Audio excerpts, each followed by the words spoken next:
வேதாரண்யம் தொகுதியை வென்றே தீர வேண்டும் என்று முதல்வரும் திமுக தலைவருமான மு.க.ஸ்டாலின் கட்சி நிர்வாகிகளுக்கு அறிவுறுத்தியுள்ளார். உடன்பிறப்பே வா என்ற தலைப்பில் அவர் சட்டமன்ற தொகுதி வாரியாக திமுக நிர்வாகிகளை சந்தித்து வருகிறார். திமுக தலைமை அலுவலகமான சென்னை அண்ணா அறிவாலயத்தில் நடைபெறும் இச்சந்திப்பில் 37 நாட்களில் 79 தொகுதிகளின் நிர்வாகிகளை மு.க.ஸ்டாலின் சந்தித்துள்ளார். அந்த வகையில் புதுக்கோட்டை, வேதாரண்யம், பல்லாவரம் தொகுதிகளைச் சேர்ந்த நிர்வாகிகளுடன் தனித்தனியே ஆலோசனை நடத்தினார். அப்போது தொடர்ந்து 3 முறை வெற்றி வாய்ப்பை இழந்த வேதாரண்யத்தில் இந்த முறை வெற்றி பெற்றே தீர வேண்டும் என்று அந்த தொகுதி நிர்வாகிகளுடன் முதல்வர் கண்டிப்பு காட்டியுள்ளதாக அறிவாலய வட்டாரங்கள் கூறுகின்றன. பல்லாவரம் தொகுதியில் உட்கட்சி பூசல் என்ற சலசலப்பே இருக்கக்கூடாது என்று ஸ்டாலின் உத்தரவிட்டதாகவும் சொல்லப்படுகிறது. புதுக்கோட்டை தொகுதியில் கடந்த தேர்தலை விட அதிகமான வாக்குகளை பெற வேண்டும் என்று திமுக மாவட்ட செயலாளர் செல்லப்பாண்டியனிடம் முதல்வர் அறிவுறுத்தியதாகவும் தெரிகிறது.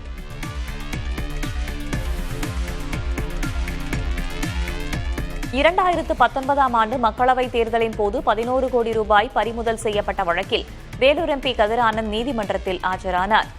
2019 நாடாளுமன்ற தேர்தலின் போது திமுக பிரமுகர் சீனிவாசன் என்பவரின் சிமெண்ட் குடோனில் இருந்து 11 கோடி ரூபாயை வருமான வரித்துறையினர் கைப்பற்றினர். இது தொடர்பாக கதிர் ஆனந்த், பூஞ்சோலை சீனிவாசன், தாமோதரன் ஆகியோர் மீது மக்கள் பிரதிநிதித்துவ சட்டத்தின் கீழ் 3 பிரிவுகளில் வழக்கு பதிவு செய்யப்பட்டிருந்தது. இந்த வழக்கு விசாரணை வேலூர் நீதித்துறை நடுவர் நீதிமன்றத்தில் நடைபெற்று வரும் நிலையில் எம்பி கதிர் ஆனந்த் நேரில் ஆஜராகினார். நீதிபதி சக்திகுமார் வழக்கை நாளைக்கு ஒத்திவைத்து உத்தரவிட்டார்.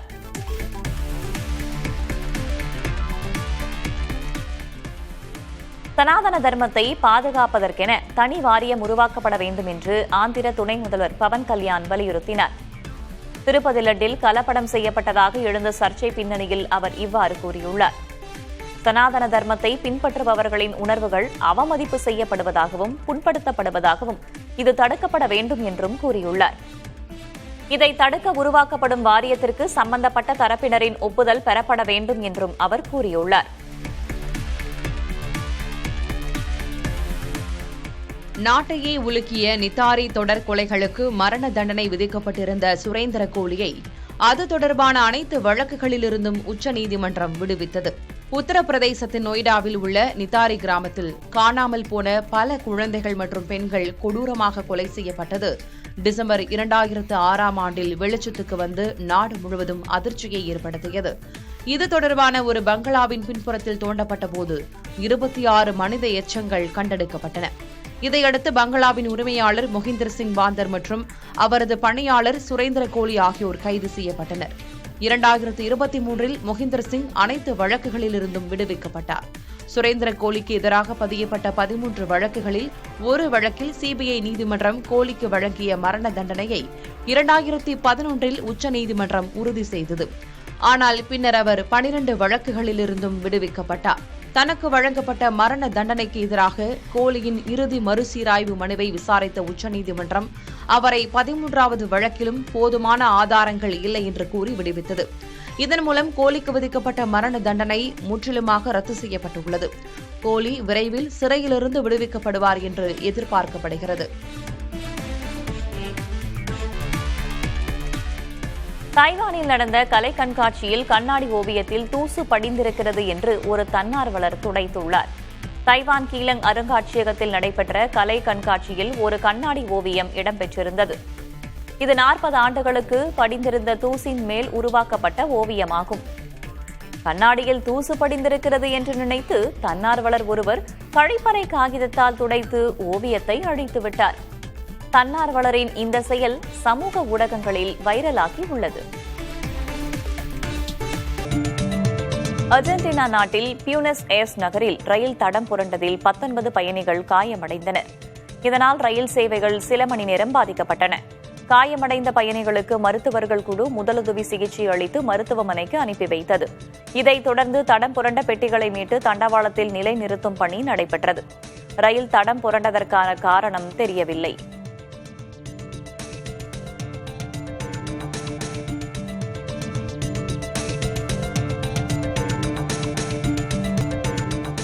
பிரேசில் பருவநிலை மாற்ற பாதிப்புகள் குறித்த மாநாடு நடைபெற்று வரும் நிலையில் அதை எதிர்த்து பூர்வக்குடி மக்கள் போராட்டம் நடத்தினர்.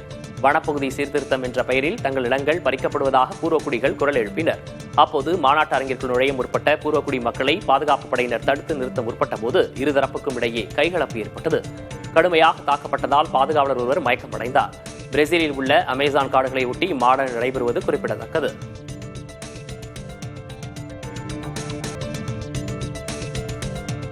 கார்பன் டை ஆக்சைடு உள்ளிட்ட காலநிலை மாற்றம் போன்ற சுற்றுச்சூழல் பாதிப்புகளை ஏற்படுத்தும் பசுங்குடில் வாயு உமிழ்வு அதிகரிப்பில் 2024 இந்தியா முதலிடத்தை பிடித்திருக்கிறது.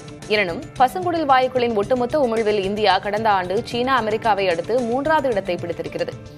தனிநபர் பசுங்குடில் வாயு உமிழ்வின் சராசரியை பொறுத்தவரை இந்தியா உலக சராசரியில் பாதிக்கும் குறைவாகவே வெளியிட்டிருக்கிறது. ஐநாவின் சுற்றுச்சூழல் திட்டம் வெளியிட்ட தரவுகள் இந்த தகவல்களை தெரிவிக்கின்றன.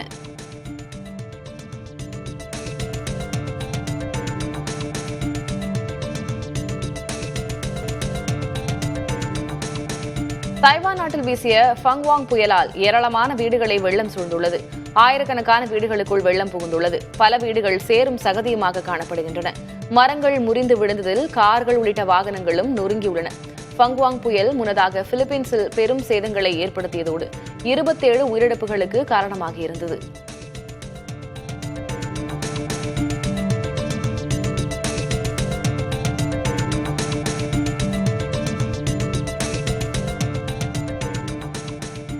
பிலிப்பீன்ஸின் டால் எரிமலையில் லேசான சீற்றம் ஏற்பட்டுள்ளது. இது நிலத்தடி நீரும் எரிமலை குழம்பும் கலந்த கலப்பு வெடிப்பு என்று பிலிப்பீன்ஸ் எரிமலை மற்றும் நிலநடுக்க நிறுவனம் தெரிவித்துள்ளது.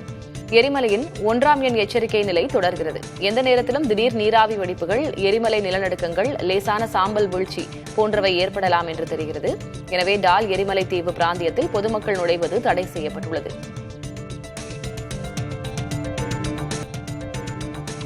தூத்துக்குடி மாவட்டம் ஆழ்வார் திருநகரி அருகே தாமிரபரணி ஆற்றில் நீர்க்காகங்களின் கூட்டம் கண்களை கொள்ளை கொண்டது. ஆற்றுப்பாலம் பகுதியில் 100க்கும் மேற்பட்ட நீர்க்காகங்கள் ஒன்றிணைந்து நீரில் உற்சாகமாக விளையாடின. அவை ஆற்றில் மூழ்கி எழுந்து பறந்தது கொள்ளை காட்சியாக இருந்தது.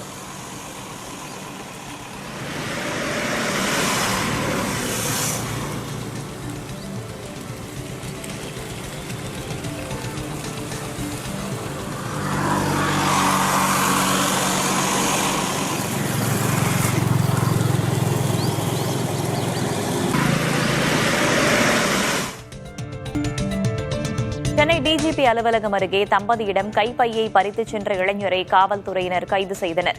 இருசக்கர வாகனத்தில் சென்ற பாஸ்கர், மலர்கொடி தம்பதியினரிடம் செயினை பறிக்க முயன்ற இளைஞர் கைப்பையை மட்டும் பறித்துச் சென்றார். இதில் நிலை தடுமாறி விழுந்த கணவன், மனைவி இருவரும் காயமடைந்து மருத்துவமனையில் அனுமதிக்கப்பட்டனர். இந்த வழக்கில் மயிலாப்பூர் நொச்சி நகரைச் சேர்ந்த ராமதாஸ் என்பவரை காவல்துறையினர் கைது செய்தனர்.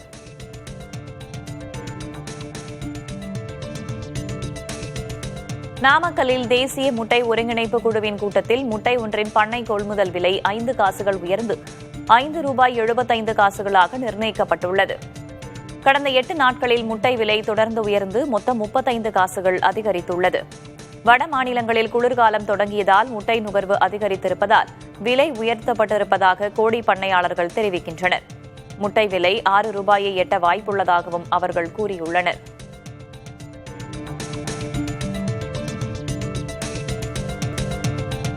குடிமை பணிகளுக்கான முதன்மை தேர்வு முடிவுகளை மத்திய பணியாளர் தேர்வு ஆணையம் வெளியிட்டுள்ளது.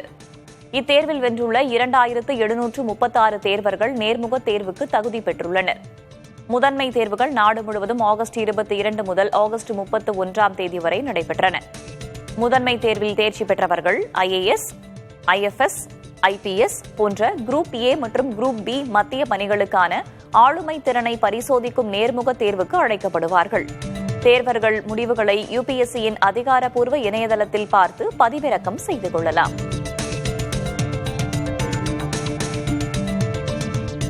மத்திய பணியாளர் தேர்வாணையம் நடத்திய குடிமை பணிகளுக்கான முதன்மை தேர்வில் தமிழகத்தைச் சேர்ந்த 155 தேர்வர்கள் தேர்ச்சி அடைந்துள்ளதாகவும் இவர்கள் அனைவரும் தமிழ்நாடு அரசின் நான் முதல்வன் திட்டத்தின் கீழ் பயனடைந்தவர்கள் என்றும் துணை முதல்வர் உதயநிதி ஸ்டாலின் தெரிவித்துள்ளார்.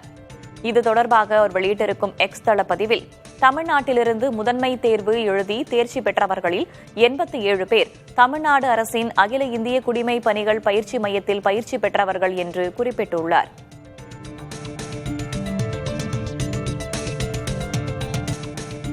அதிமுகவுடன் கூட்டணி அமைத்து 2026 சட்டப்பேரவை தேர்தலை சந்திக்க உள்ளதாக அகில இந்திய ஃபார்வர்ட் பிளாக் கட்சியின் மாநில பொதுச் செயலாளர் கதிரவன் அறிவித்துள்ளார். மதுரை மாவட்டம் உசிலம்பட்டியில் அந்த கட்சியின் மாநில குழு கூட்டம் நடைபெற்றது. இதில் பங்கேற்ற பின் செய்தியாளர்களிடம் பேசிய கதிரவன், தாங்கள் இந்திய அளவில் பாஜகவை ஆதரிக்கவில்லை என்றும் தேர்தல் ஆணையத்தின் SIR நடவடிக்கையை ஏற்கவில்லை என்றும் கூறினார். டிடிவி தினகரன் குறித்த கேள்விக்கு அவர் அதிமுகவுக்கு வரமாட்டார் என்றும் பதிலளித்தார்.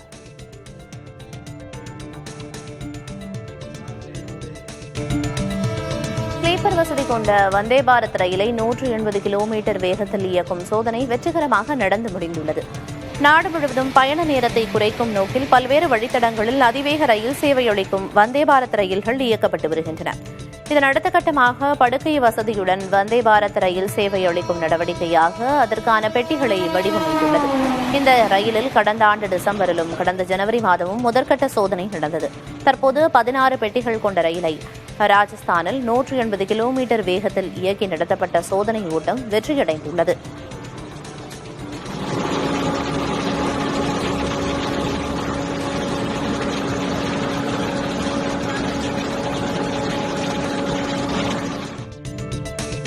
சண்டிகரில் வசிப்போர் இனி தங்கள் மின்சார மீட்டர்களின் தரத்தை சரிபார்த்துக் கொள்ளலாம். செக்டார் 56 உள்ள துணை மின் நிலையத்தில் மின்சார மீட்டர்களை சோதிப்பதற்கான புதிய ஆய்வகத்தை சண்டிகர் மின் விநியோக கழகம் தொடங்கியுள்ளது. இது மின்சார பயன்பாடு மற்றும் கட்டண விதிப்பு முறையில் துல்லியத்தையும் வெளிப்படைத்தன்மையையும் உறுதி செய்வதற்காக அமைக்கப்பட்டிருப்பதாக மின்சார வாரிய அதிகாரிகள் தெரிவித்தனர். நிறுவப்படுவதற்கு முன்னர் அனைத்து புதிய மீட்டர்களின் தரத்தையும் இந்த ஆய்வகம் சரிபார்க்கும். மேலும் ஏற்கனவே மீட்டர் வைத்திருக்கும் நுகர்வோரும் தங்கள் மீட்டரை விண்ணப்பித்து சோதித்துக் கொள்ளலாம்.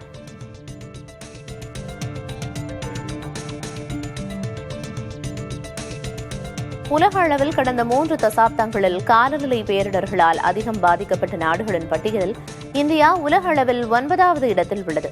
காலநிலை ஆய்வு நிறுவனமான ஜெர்மன் வாட்ச் வெளியிட்ட காலநிலை அபாய குறியீட்டின்படி இந்தியாவில் சுமார் 430க்கும் அதிகமான பேரிடர்களால் 80,000க்கும் மேற்பட்டோர் உயிரிழந்திருப்பதாக தெரிவிக்கப்பட்டுள்ளது. 1995ஆம் ஆண்டு தொடங்கி 2024ஆம் ஆண்டு வரையிலான இந்த காலகட்டத்தில் அதிகம் பாதிக்கப்பட்ட நாடுகளில் பட்டியலில் டொமினிகா, ஹோண்டுராஸ், மியான்மர் ஆகிய நாடுகள் முதல் 3 இடங்களில் உள்ளன.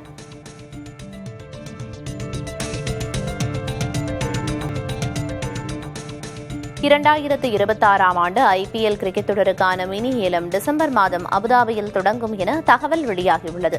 அதன்படி டிசம்பர் 15, 16 ஆகிய தேதிகளில் IPL கிரிக்கெட் வீரர்களுக்கான ஏலம் நடைபெறும் என எதிர்பார்க்கப்படுகிறது.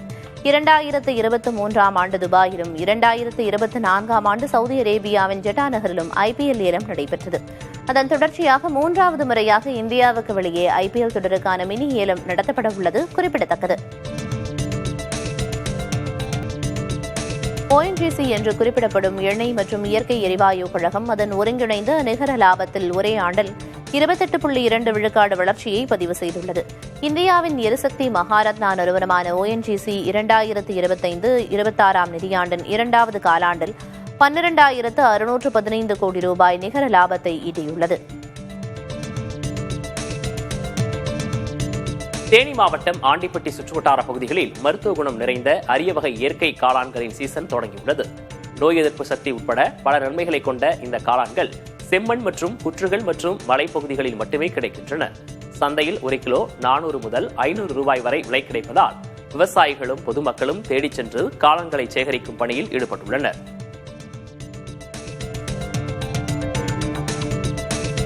கடந்த ஆண்டை விட நடப்பாண்டில் குற்றச்சம்பவங்களின் எண்ணிக்கை குறைந்துள்ளதாக சென்னை காவல்துறை தெரிவித்துள்ளது. சென்னையில் மொத்தம் 4,979 ரவுடிகள் இருப்பதாகவும் அவர்களை 3 பிரிவாக வகைப்படுத்தி கண்காணித்து வருவதாகவும் சென்னை காவல் ஆணையர் அருண் தெரிவித்துள்ளார். செயின் பறிப்பில் ஈடுபட்ட குற்றவாளிகள் அனைவரும் கைது செய்யப்பட்டுள்ளதாகவும் கூறியுள்ளார். மேலும் டெல்லி கார் வெடிப்பு சம்பவத்தை தொடர்ந்து சென்னை மெட்ரோ ரயில் நிலையங்களிலும் தீவிர சோதனை மேற்கொள்ளப்பட்டதாகவும் காவல்துறை தரப்பில் தெரிவிக்கப்பட்டுள்ளது.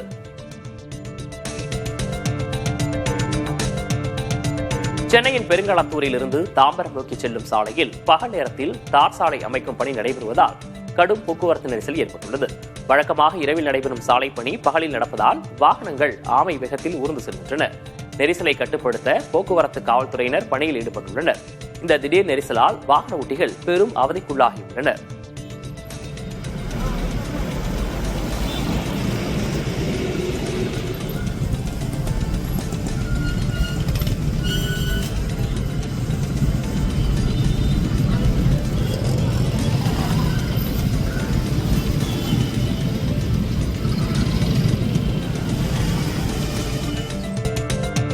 டெல்லி கார் குண்டு வெடிப்பு சம்பவத்தை தொடர்ந்து தூத்துக்குடியில் கடலோர பாதுகாப்பு குழும காவல்துறையினர் தீவிர ரோந்து பணியில் ஈடுபட்டுள்ளனர். டெல்லியில் காரில் ஏற்பட்ட பயங்கர வெடி காரணமாக 12 பேர் உயிரிழந்ததை அடுத்து நாடு முழுவதும் பாதுகாப்பு பலப்படுத்தப்பட்டுள்ளது. இதன் ஒரு பகுதியாக வெம்பார் முதல் பெரிய தாழை வரை 5 கடல் மைல் தொலைவிற்கு கடலோர காவல்துறையினர் ரோந்து பணியில் ஈடுபட்டு வருகின்றனர்.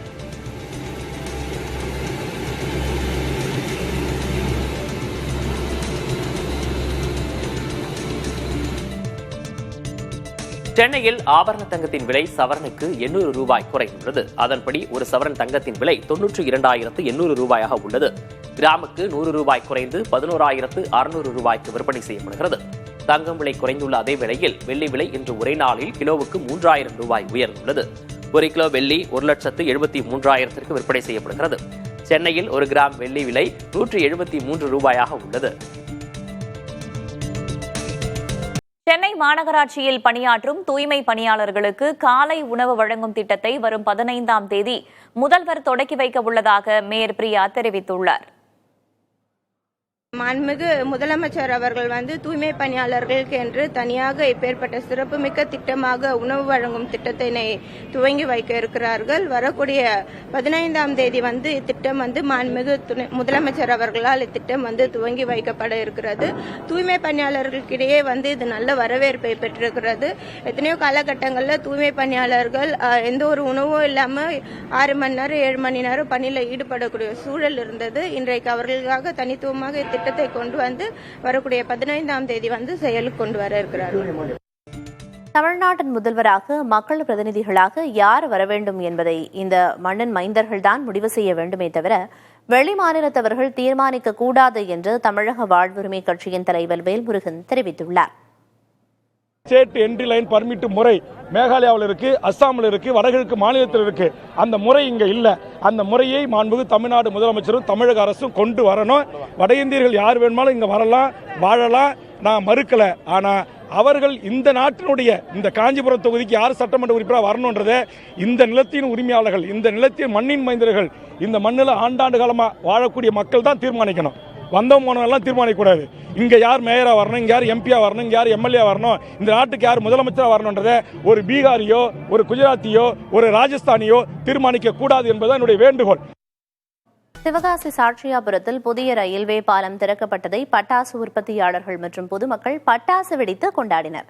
சிவகாசி ஸ்ரீவில்லிபுத்தூர் சாலையில் உள்ள சாட்சியாபுரம் ரயில்வே கேட் பகுதியில் மேம்பாலம் அமைக்க வேண்டும் என்பது சிவகாசி மக்களின் 30 ஆண்டு கால கோரிக்கையாக இருந்து வந்தது. இது தற்போது நிறைவேறியுள்ளது. புதிய ரயில்வே பாலத்திற்கு தியாகி சங்கரலிங்கனார் மேம்பாலம் என பெயர் சூட்டப்பட்டுள்ளது. சிவகாசி பட்டாசு உற்பத்தியாளர்கள், காங்கிரஸ் எம்எல்ஏ அசோகன் பொதுமக்கள் சார்பில் புதிதாக திறக்கப்பட்ட பாலத்தின் அருகே பட்டாசுகள் வெடித்து மகிழ்ச்சியை வெளிப்படுத்தினர். இரவு நேரத்தில் மின் விளக்குகளால் ரயில்வே பாலம் ஜொலிக்கும் காட்சிகள் காண்போரின் கண்களுக்கு விருந்து படைக்கும் வகையில் அமைந்தது.